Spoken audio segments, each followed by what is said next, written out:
How do we deal with Scripture in light of our understanding of science?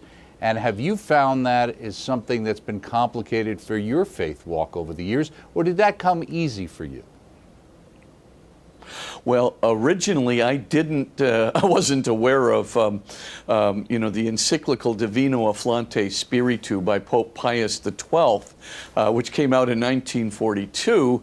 So, when I was going to school and definitely studying science and very much into the sciences, at first glance I thought, well, maybe there might be some contradiction between the Bible and science, because I would read Genesis, and then of course I would turn right around and read things like the Big Bang Theory, and at first glance I just thought, well, how in the world can we reconcile these things? And I had some Protestant friends that actually kind of said, well, science is to be mistrusted, and I was very reticent to do that, because of course I was very much trained in scientific methodology. So I began to think to myself, what in the world does the Catholic Church teach? And luckily I ran into a Jesuit who just said, oh, here's the encyclical for you. And I said, and the encyclical, now of course I'm a freshman in college, and I said, what is that exactly? And he goes, that's one of these teaching letters from a pope. It's very, very, good magisterium, very, within the church magisterial teaching. I said, oh, wonderful. So I read that encyclical, and to my amazement, way back in 1942, in this encyclical, the Pope is already making, a very important distinction between what Scripture does and what science does. And what Pope Pius XII says is, what is the purpose of Scripture? It's to give us sacred truths necessary for salvation.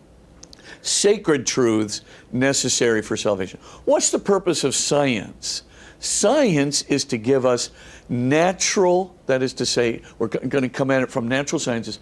We're going to get descriptions and explanations of the physical universe through scientific methodology, which is empirical and mathematical. That's the purpose of science. So we have these two different objectives for both of these accounts. And so, of course, once you get into the area of, well, Genesis, for example, we know that some people, in some Christian denominations definitely hold that the universe is 10,000 years old and things of this nature. But that is simply, contrary to the best scientific findings that we have. And we have incredibly good scientific findings that date the universe to 13.8 billion years ago, plus or minus 100 million years. That would have been the time of the Big Bang. And so, of course, you suddenly look at this and you go, wait a minute, was the universe, created in 7 days? And of course, again, we come kind of at a conflict. Well, how could there be a day? Because a day is defined by basically one rotation of the Earth relative to the Sun, one rotation of the Earth on its own axis relative to the Sun. And so, of course, you look at that and you go, well, wait a minute. At the beginning, there wasn't any Earth and there wasn't any Sun. That came much later down the pike. How in the world could there be a day, et cetera, et cetera? So all these conflicts came into my mind, but they're all resolved in the encyclical where Pope Pius says, no, wait, the point of the Genesis narrative. The point is not to give a correct physical and explanation and description of the universe. The point is to give us sacred truths necessary for salvation. And so he's saying, no, there's not a conflict between these things, because what's the biblical author's purpose if it isn't to give us the natural sciences, if it isn't to give us a physical explanation and description of the physical universe by natural scientific method? The purpose is to do this. The biblical author, writing about 500 BC, is worried about all these other myths like the Gilgamesh epic and so forth that have kind of found their way into Israelite circles. And they're beginning to influence the Israelites. Well, how? Well, first of all, many gods instead of one God. Secondly, natural forces having divine status, like a sea god and a sun god.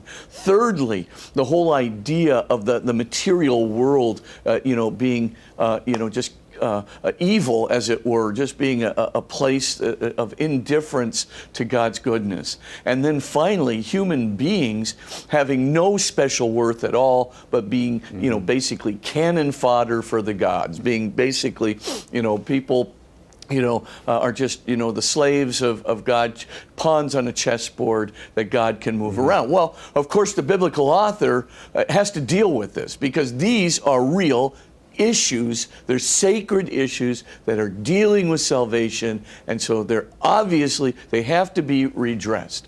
So he, of course, writing under divine inspiration from God, right, he begins to say, first of all, no, there's not many gods. There's one God only. And that's very clear in the narrative from the very beginning. The second thing is, there aren't any natural forces that are equatable with God. There's the one God, and everything else is a creation. The sea is not the sea God. The sea is the creation of the one God. The sun is the creation of the one God. The earth is the creation of the one God. It doesn't have, as it were, a divine status unto itself. Okay. The third thing, of course, he says, is that God sees that everything is good. Nature is good. He made it to be good. He made it to serve human beings. And of course, the fourth thing, really important for salvation, is that we are made in the image and likeness of God. In His own image and likeness, He created them. So the idea then is, we're not just cannon fodder. We're not just pawns on a chessboard.